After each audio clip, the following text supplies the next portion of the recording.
Hi everyone, it's me Nida Shabir. Welcome back to my YouTube channel. ഇത് ഞങ്ങളുടെ വീടിൻ്റെ ബേസ്മെൻ്റാണ്. ഇവിടെ നിന്ന് ഒരു പഴയ സൈക്കിൾ വീല് കിട്ടി. അപ്പോൾ അത് വെച്ച് റൂമിലേക്കൊരു ക്ലോക്ക് പ്രിപ്പയർ ചെയ്യാമെന്ന് വിചാരിച്ചു. ആദ്യം തന്നെ ട്യൂബിൻ്റെ നോസിൽ ഊരി മാറ്റി. അതിൻ്റെ ആവശ്യം നമുക്കില്ല. പിന്നെ WD-40 ഉപയോഗിച്ചിട്ട് അത് ഫുള്ള് സ്പ്രേ ചെയ്ത് വെച്ചു, അതിൻ്റെ തുരുമ്പൊക്കെ മാറ്റാൻ വേണ്ടിയിട്ട്. അടുത്തതായിട്ട് ടയർ ക്ലീൻ ചെയ്യാൻ വേണ്ടിയിട്ട് ടയർ ഷൈന് സ്പ്രേ ചെയ്ത് ക്ലീൻ ചെയ്തെടുത്തു.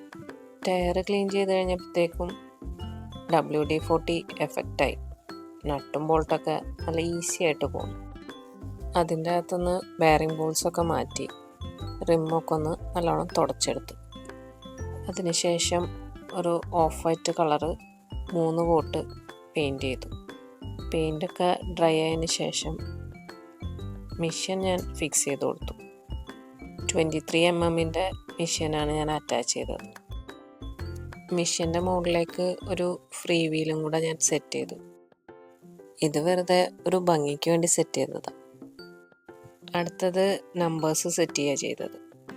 അതിന് ഞാൻ MDFൻ്റെ നമ്പർ കട്ടിങ്സ് വാങ്ങിയിട്ട് ബ്ലാക്ക് കളർ ചെയ്തു. അതിനുശേഷം നൈറ്റ് ഗ്ലൂവിൻ്റെ വിനൈൽ സ്റ്റിക്കേഴ്സ് വാങ്ങി ആ നമ്പേഴ്സിനെ അഡ്ജസ്റ്റ് ചെയ്ത് കട്ട് ചെയ്തെടുത്തു. നമ്പേഴ്സിൻ്റെ ഒക്കെ ഒരു എഡ്ജിലായിട്ടാണ് ഞാൻ വിനൈൽ സ്റ്റിക്കേഴ്സ് ഒട്ടിച്ചു കൊടുത്തത്. അപ്പോൾ ബ്ലാക്കും കാണാം, വിനൈൽ സ്റ്റിക്കറും കാണാം, ആ രീതിയിൽ. അതിനുശേഷം നമ്പേഴ്സൊക്കെ കറക്റ്റ് മെഷർമെൻറ്റിൽ സ്റ്റിക്ക് ചെയ്ത് കൊടുത്തു. നമ്പേഴ്സ് സെറ്റ് ചെയ്തതിന് ശേഷം നീഡിൽ ഞാൻ സെറ്റ് ചെയ്തു. നീഡിൽസ് ഞാൻ ബ്ലാക്കാണ് വാങ്ങിയത്.